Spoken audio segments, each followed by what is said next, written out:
नमस्कार। आपका बात पच्चीसी में स्वागत है। तो बात पच्चीसी में हम उसकी ज़रा चर्चा कर लेते हैं कि आने वाले समय में ये संभव है। ये ऐसा नहीं है, ऐसा का पूरा पूरा होगा, ये कोई पक्की बात नहीं है। लेकिन फिर से जो एक असल गोदी मीडिया है, जिसके मुख्य जो है वो कुलपति श्रीमान रवीश कुमार हैं, वो कहेंगे कि अब अडानी एक नया घोटाला कर रहे हैं, पूरा का पूरा नया घोटाला कर रहे हैं। तो ऐसा वो कहना शुरू करेंगे, क्योंकि जो भी जब हैफा का पोर्ट लिया जाने वाला था 2023 में, तो उसकी चर्चा तो पहले से मालूम थी। चीनियों को मालूम था कि वो पोर्ट जो है वो अडानी को जाने वाला है। यानी कि भारत अपने जो है वो व्यापार कैसे करेगा। भाई सभी जगह तो सरकारी संस्थाएं काम कर नहीं सकती हैं, उनकी अपनी लिमिटेशन होती हैं।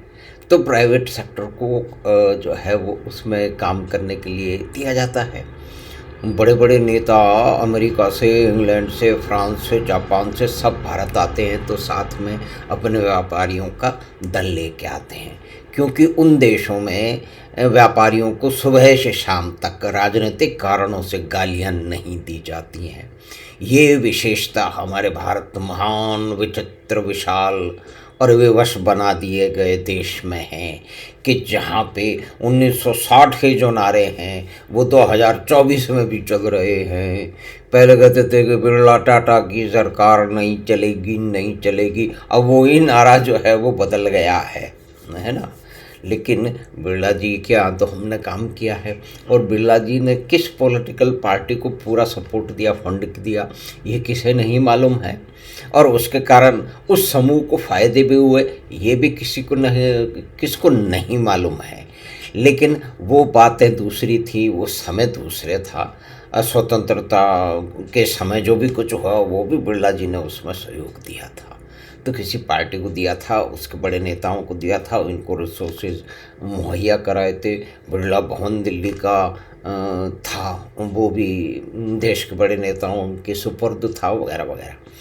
तो खैर वो एक पुरानी बात है। अब यहाँ ये बात है कि देश में अडानी कैसे आगे बढ़ रहा है। भाई वामपंथियों के गढ़ केरल में विजिंगम का जो पोर्ट है वो भी अडानी नहीं, तो उसको क्या मोदी जी ने फ़ोन कर दिया। तो ये सब इस तरह के फालतू की तथ्यहीन गप्पे हैं, जो कि हमारे देश का जो असली गोदी मीडिया है। देखिए, जो लोग दूसरों को गोदी मीडिया कहते हैं वो असल में खुद सबसे प्राचीन, सबसे शक्तिशाली गोदी मीडिया रहे हैं। और ये लोग वो लोग हैं जो टेलीविजन स्टूडियो में बैठ करके मंत्री बनाया करते थे। लेकिन कुल मिला के बहुत बड़ा व्यापार है। एनडीटीवी पर नए रॉय का था, है ना। और वो 2003 में लेके आए थे पहले स्टार टीवी के साथ को। तो ये बहुत बड़ा व्यापार है। यानी कि एनडीटीवी एक व्यापारिक चैनल भी तो है, उसका व्यापारिक चैनल भी चलता है। टेलीविज़न खुद एक व्यापार है। लेकिन उसी व्यापार में बैठ करके एक वामपंथी रवीश कुमार विभिन्न कारणों से उसने जो गाली देनी शुरू की है 2014 के बाद में, और मुख्य रूप से व्यापारियों को, वामपंथियों का काम ही यही है। तो अडानी साहब पकड़ में आ गए। और जब हैफा का पोर्ट जो है वो अडानी के पास जाने वाला था, तो एक चमत्कार तो नहीं हुआ, एक बहुत ही घटिया घटना हुई। हिंडनबर्ग ने अपनी रिपोर्ट कोई निकाल दी और अडानी के शेयर उस पायदान तक, उस सीमा तक आज भी नहीं पहुंचे हैं, यानी कि 75% के पास है। तो इसको फ़ायदा हुआ। इससे किसको फ़ायदा हुआ? अब ये देश के व्यापारी का नुकसान हुआ एक झूठी रिपोर्ट में, जिसको सुप्रीम कोर्ट ने भी सेबी की रिपोर्ट मान ली। लेकिन ये जो हमला करने की प्रवृत्ति जो है कुछ लोगों की, वो लगातार चलती रहेगी। वो अब इस बात में जुट गए हैं कि सेबी ही पूरी पूरी भ्रष्ट है। वो अपने प्रायोजन आयोजन में सफल होंगे या नहीं, ये आगे देखा जाएगा, क्योंकि उनसे भी लड़ाई करने वाले लोग वहाँ पर हैं। खैर, हम सेबी पे अभी बात नहीं कर रहे, लेकिन ये इसमें एक मुद्दा है। तो अब जिस तरह से अडानी अपना विस्तार किए जा रहे हैं, और वो जो है अपने अपने एक्टिविटी से 2024 में कहते हैं कि करीब 82,000 करोड़ का उनके पास इंटरनल अक्रूवल आया है, यानी कि उनके पास धन आया। तो इतना धन कैसे आ गया? ये धन तो मोदी जी ने उनकी जेब में डाल दिया है। ये रवीश कुमारन कंपनी थी, यही बोलेगा ना, लेकिन ये कहीं साबित तो हो नहीं रहा। अब हैफा का पोर्ट में अगर भारत की कंपनी अडानी एंटरप्राइज लेती है तो हमारे देश के वो विद्वानों को क्या दिक्कत है? कोयला चाहिए आपको, बिजली आपको चाहिए, यानी कि अडानी के लाए हुए कोयले से बनने वाली, क्योंकि आज भी मैक्सिमम ऊर्जा जो है वो कोयले से बन रही है, ये एक वास्तविक फैक्ट है।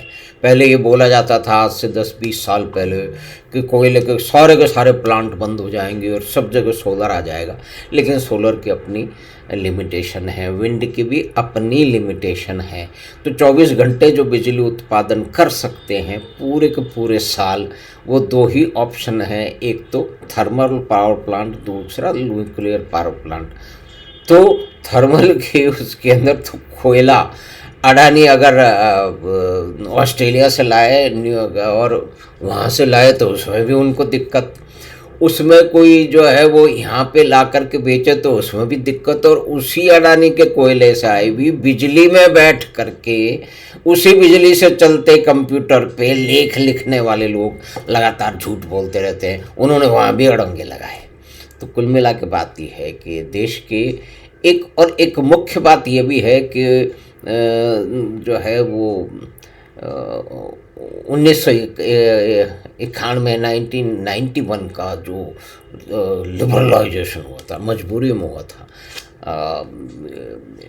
IMF ने जोर लगा क्या था कि ये आपको करना पड़ेगा, आपको $6 बिलियन, यानी कि $6 बिलियन का उनको, वो इतना तो अडानी का अक्रूवल हो रहा है एक कंपनी का, जो सरकार 1991 में जितने का लोन लेने गई थी उतना तो अडानी का ग्रुप कमा रहा है। तो कैसे कमा रहा है?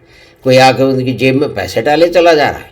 तो ये जो व्यापार विरोधी लोग हैं जिन्होंने बंगाल में व्यापार को बर्बाद किया, कानपुर में भी किया और दुनिया भर में सब जगह किया है, वो फिर कहेंगे कि अब बहुत बड़ा घोटाला दोबारा होने वाला है। वैसे हिंडनबर्ग टाइप की तो हवा अब निकल चुकी है। जो निवेशक हैं भारत में 17 करोड़ से ऊपर हो चुके हैं। DII जो है ना, अब आप देखिए कि ये इतनी शक्ति हो चुकी है भारतीय निवेशकों की, यानी कि इंडिविजुअल निवेशकों की, जो पिछले जो है वो 5 साल में मुख्य रूप से आए हैं, यानी कि एक महीने में 42 लाख लोग जो है वो शेयर मार्केट में आ रहे हैं।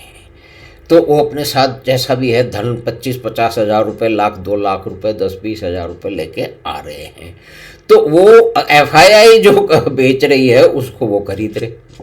DII तो एक अलग बात है, एक संस्थाएं, बड़ी बड़ी संस्थाएं हैं जिसमें LIC भी इन्वॉल्व है, SBI भी है और भी दूसरे लोग हैं। तो जितनी अब तरक्की आने वाले टाइम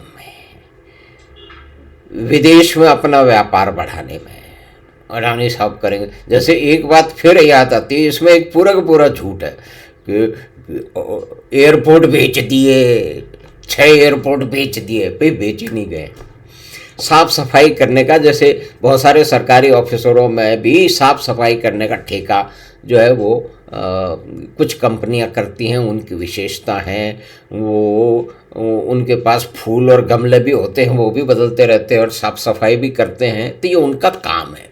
तो इसी तरह से सुविधा उत्पन्न करने के लिए उसका काम जो है एयरपोर्ट का अडानी को दे दिया गया है। और जब दे दिया गया तो 6 के 6 एयरपोर्ट में सबसे ज़्यादा अडानी ने बोली लगाई, सबसे कम लगा के नहीं किया, बाकी लोगों ने कोट ही नहीं किया। ओपन टेंडर है ना, ओपन टेंडर है, कोई ऐसे बुला करके चुपचाप तो कॉन्ट्रैक्ट दे नहीं गया। दूसरे लोग, यानी कि जो रवीश कुमार जी हैं, ये किसी दूसरे को वहाँ भेज देते। ये इनका पूरा तंत्र साथ मिलके, बड़े बड़े शक्तिशाली लोग हैं ना, हजारों करोड़ रुपए की उनके पास संपत्तियाँ हैं, वो कैसे आई हैं उसको छोड़ दीजिए। तो आने वाले समय में हम जैसे जैसे अडानी का विस्तार होगा, हमारे देश का असल गोदी मीडिया फिर रोना पीटना छाती कूटना शुरू करेगा। और जैसे जैसे बढ़ता जाएगा वैसे वैसे आरोपों की झड़ी भी चढ़ती चली जाएगी। और फिर इलेक्शन का तो भारत में हमेशा ही मूड रहता है। ये भारत एक अकेला देश है जो कि हमेशा हर साल जिसके अंदर कहीं न कहीं चुनाव होते रहते हैं। ये भारत एक चुनाव प्रधान देश है। कभी कहा जाता था कि कृषि प्रधान देश है। कृषि में अभी भी सबसे अधिक लोग लगे हैं। वो कितने रिनोवेटिव है, कितनी मॉडर्न टेक्नोलॉजी का उसमें इस्तेमाल हो रहा है, ये एक अलग बात है। कितना मार्केट के साथ का उसका इंटरेक्शन है, ये भी एक दूसरी बात है। इसको भी ठीक करने की कोशिश की गई थी, लेकिन मजबूरी में वो ठीक हुआ नहीं, क्योंकि वितंडा बहुत इकट्ठा। तो ये वितंडा जो है, वितंडाबाज जो असल गोदी मीडिया है, वो नवीन वितंडा शीघ्र ही पेश करेगा। क्योंकि भारत में हर साल चुनाव होते हैं और चुनावों के समय गाली, यानी कि एक बलात्कारी भ्रष्टाचारी जो कि उत्तर प्रदेश में पकड़ा गया, वो उसको पुलिस पकड़ के ले जा रही है। वो कह रहा है कि ये पूंजीपतियों का षड्यंत्र है। यानी कि हर चोर डकैत जो है वो भी पूंजीपतियों को गाली दे रहा है। हम ये नहीं कह रहे कि पूरे को पूरा पूंजीपति कोई जो है साधु संत है वो गड़बड़ करते भी नहीं, बहुत सारे करते, लेकिन उन्नति किसकी होगी? वो कौन सा एक समय था जिसके अंदर जो है वो काला बाजारी वाले लोगों ने जो है वो फले फूले। काले बाजारी करने वाले पूरी तरह से रातों रात कभी समाप्त नहीं होंगे, बड़ा समय लगेगा। लेकिन अडानी के ऊपर देखा जाए तो जिस तरह से वो तरक्की करेंगे, जिस तरह से उनका फुटप्रिंट पड़ेगा और जिस तरह से वो शिप बिल्डिंग में भी जा रहे हैं, यानी कि भारत के एक्सपोर्ट के अंदर शिपिंग एक बहुत बड़ा लकूना रहा है।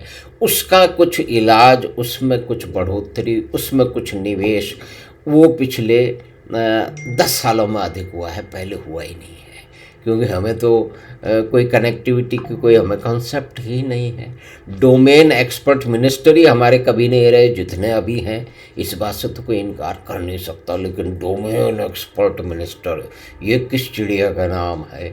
आज रेलवे मिनिस्टर, आईटी मिनिस्टर जो है वो बिल्कुल जिसको कहते हैं कि धुरंधर विद्वान है, श्री अश्विनी वैष्णव वो हैं। कभी रेलवे के मिनिस्टर पुराने टैक्सी ड्राइवर होते थे। भाई टैक्सी ड्राइवर होना कोई गलत बात नहीं है, लेकिन किस तरह के लोगों को मंत्री बनाया जाता था और क्यों बनाया जाता था? मुख्य रूप से स्वामी भक्ति के लिए।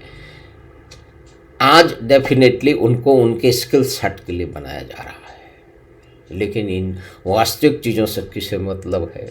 रवीश कुमारों को जो देश में फैले पड़े हैं उनको तो बिल्कुल ही मतलब नहीं है। तो हम सब लोग तैयार रहे हैं कि जैसे जैसे अडानी का व्यापार बढ़ेगा, जैसे जैसे उनका विदेश में व्यापार बढ़ेगा, तो हमारे पास में नए चीखने चुखाने वाले, ये पुराने चीखने चिरपरिचित, ये फिर कूद पड़ेंगे और भेलहल्ला मचाएंगे कि फिर नया स्कैम हो गया, नया घोटाला हो गया।